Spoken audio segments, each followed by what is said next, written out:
In the 2019 NBA draft lottery, the Bulls were hoping to land the #1 pick. Well, every team really that season that had tanked was hoping to get the #1 pick, and that was to get a chance at landing a Zion Williamson. The Bulls finished with the 4th worst record in the league, so they actually had great odds to land the #1 pick or even the #2 pick, which was anticipated to be Ja Morant, another incredibly talented player and point guard, which the Bulls were in need of at the time after having drafted 2 big men in the previous drafts in Lauri, Markkanen, and Wendell Carter Jr. Well, the Bulls unfortunately did not get lucky in getting the #1 pick or the #2 pick. Not only that, but they actually dropped all the way to the #7 pick, while teams like the Pelicans, Grizzlies, and the Lakers all jumped up to land in the top 4. And so the Bulls had to settle in drafting Coby White, which wasn't necessarily a bad thing because Coby was anticipated to be a great player, NBA ready, and fit the need for a point guard for the Bulls, given the idea of starting someone like Chris Dunn had started to become more of a question mark by that time. But after 2 seasons now and a bit of an up and down performances from Coby White, the question still remains: do the Bulls need to upgrade the point guard position, given Coby White, although has improved at that role, is still far from being a playmaking floor general point guard that the Bulls need to get the most out of their 2 offensive all-stars in Zach Lavine and Nikola Vucevic. So what's going on, everyone? You were listening to Bulls Central here. Hope you're all doing well. Guys, as most of you probably know, the Bulls are playing their final game of the season tonight against the Milwaukee Bucks in what is really a meaningless game at this point, other than to give some of the younger players more run and experience playing against one of the better teams in the league. But I will be having a live game chat for the final game of the season, both here on the channel and on the Discord, so feel free to join that if you guys are interested. I mentioned I would be doing a season-ending giveaway for my viewers, and well, I'm actually going to do 2 of them. One is going to be for tonight. I'll be doing yet again another score prediction giveaway in which I'll be giving away a $100 gift card to the NBAstore.com to anyone who correctly predicts the score for tonight's game against the Bucks. All you have to do is leave your score prediction in the comments in the format you see here so that it is clear and not left up to interpretation. Now, since more often than not, we don't have a winner in predicting the exact score, if we end up not having a winner, the winner will go to whoever comments in order based on the point differential of the game. So say the game ends with the Bucks or the Bulls winning by 10 points, the winner would be whoever is the 10th commenter from first to last anyway. So make sure you get your score predictions in prior to the tip-off. Any prediction that comes in after that will not be counted. Now, for the second season-ending giveaway that I mentioned last week, I will be giving away this signed Joakim Noah magazine from 2012, which is COA certified. For this one, all you have to do is be subscribed to the channel, as I do want to thank and reward my subscribers, especially my long-term subscribers. I'll be drawing the winner through an online generator with all the subscribers' names on Wednesday morning, and will announce the winner in my Wednesday Hot Takes video. So if you're not subscribed, which according to my analytics, about 60% of you who watch the channel are not subscribed to it, which is totally fine, no pressure. But if you do want to be included in this signed Noah memorabilia giveaway, make sure you subscribe by Wednesday if you want to be included in the drawing. But now that we got that out of the way, let's talk about the Bulls and their point guard position. So a lot of people, whether it be here on the channel, Bulls Twitter, other platforms, all have been asking, do the Bulls still need to upgrade at the point guard position now that Coby White has improved his game quite a bit ever since being reinserted into the starting lineup? I think before that, it was no question that the Bulls had to go after a true playmaking point guard, someone that has extensive experience in running an offense, because Coby was just not it. He wasn't good at that role and was much more effective playing off the ball. However, in the past few weeks or so, he has started slowing down his offensive style, improved his court vision, passing the ball significantly better, and turning the ball over a lot less. And the team has performed much better as a result. Now, the thing I have been saying about Coby all season long is whether or not he can actually play well consistently, because the biggest thing with Coby, which is why I think he's so polarizing among Bulls fans, where you have some that think he's going to be a future Hall of Famer while others are saying that he will be nothing more than a bench player, is because he is such an inconsistent player. You know, he'll have one night looking like a star in the making, and then other nights he'll get 2 points with little to no impact on the court and turning the ball over 5 times. Now, what I like seeing in these past few weeks from Coby is that he has improved his game quite a bit and has done so consistently. There have been a few so-so games here and there, particularly last night's game against the Nets, but for the most part, he has been playing consistently well. I still want to see him maintain this level of play for a whole season, but for now, it's a positive sign if you're a Bulls fan. The issue that the Bulls have is after making the trade for Vucevic, in which they traded away 2 draft picks and Wendell Carter for a 30-year-old all-star, is their timeline has been fast-tracked. Lavine is 26 and Vucevic is 30. Both players are in their primes and established stars. For all intents and purposes, the Bulls are in win-now mode to an extent. And as good as Coby has been recently, and the fact that he's only in his 2nd season, the Bulls don't really have time to wait for him to develop into that star point guard that they want him to be. He could get there. Again, he's only 21, but it's not happening next season, or where he's just going to make this massive leap into superstardom. And he's probably not even going to the following season for that matter. So because the Bulls are in win now mode, they need to start looking for pieces that fit the timeline of building around Lavine and Vucevic right now. Now, I'm not saying that this means give up on Coby White and trade him as a result. No, far from it. I think you keep Coby because he does still show potential, and it would be premature to give up on him this quickly. Rather, the Bulls need to find an experienced, older point guard who can come in on, say, a shorter term contract to help the Bulls get over the hump, instill that winning mentality, and mentor Coby White in leading him to become that point guard for the future for the Bulls, say 3 to 4 years from now, when he's hitting his prime.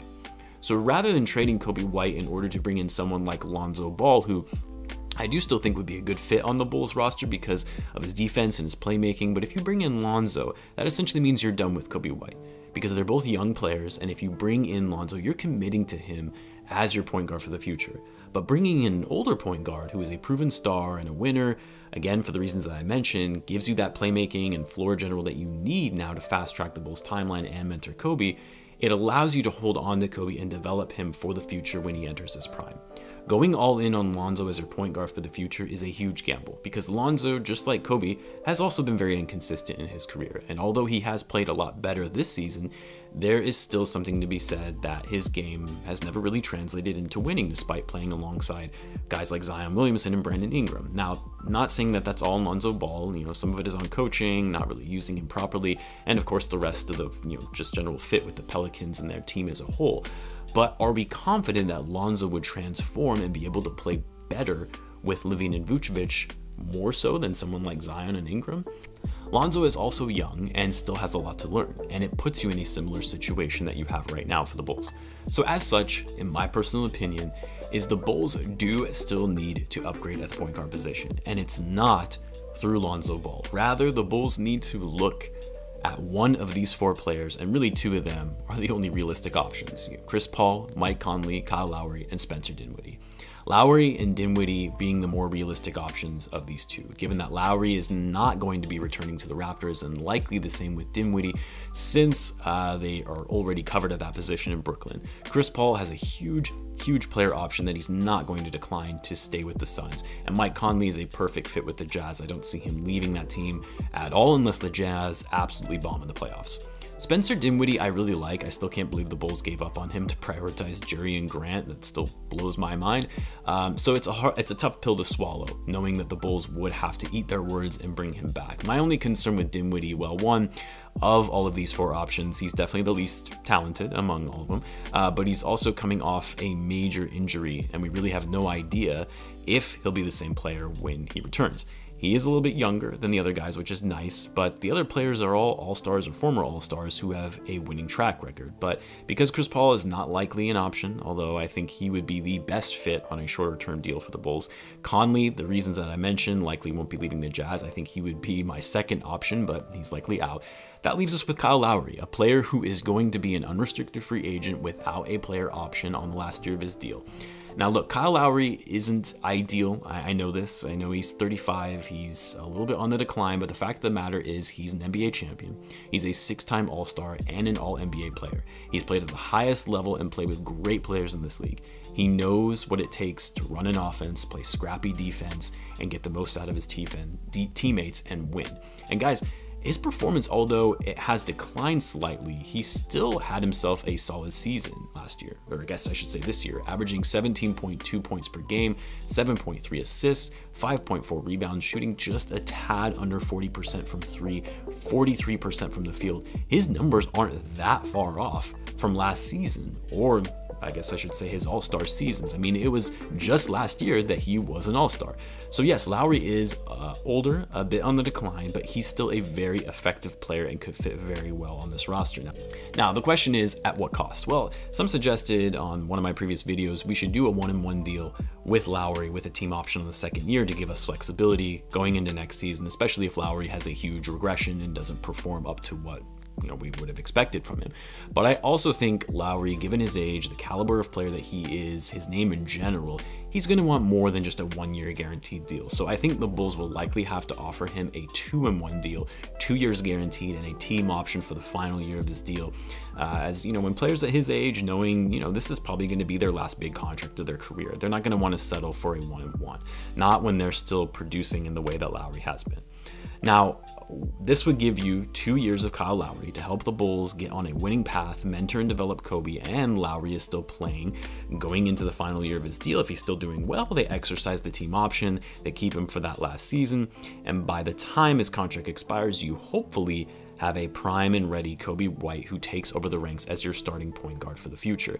Now, all this being said, a lot of it depends on how much Lowry is going to command in terms of his salary, because the Bulls only have so much salary cap space depending on what they do with Tice, Markkanen, Thaddeus Young, all of these guys, they need to weigh if they want to re-sign them. My concern is Lowry is going to want too much money to where the Bulls would likely have to waive, say, Satoransky and Thaddeus Young and not fully guarantee the final years of their deal. I'm not as concerned so much about Sato, but for Thaddeus Young, I would like for him to stay and that the Bulls are actually able to keep and exercise that final year of his deal. I would like for them to find cap room to also keep Tice as well. So are the Bulls going to have the ability to make a deal like this work to bring in Kyle Lowry? On top of all of that, is Coby White going to be okay accepting a lesser role and essentially coming off the bench for the next 2 seasons? And we saw that when Coby did start coming off the bench, he struggled and would be, doing this actually set him back in terms of his overall development if they were to bring in someone like Lowry. My hope is that he would accept the role and understand that the front office is doing this to groom him as the starting point guard for the future, if he can be a little patient and have Lowry or whoever that veteran point guard might be to take him under their wings and turn him into the star point guard that the Bulls need him to be. I want to know what you guys think though. Do you think that this makes sense for the Bulls? Do they still need to upgrade at the point guard position?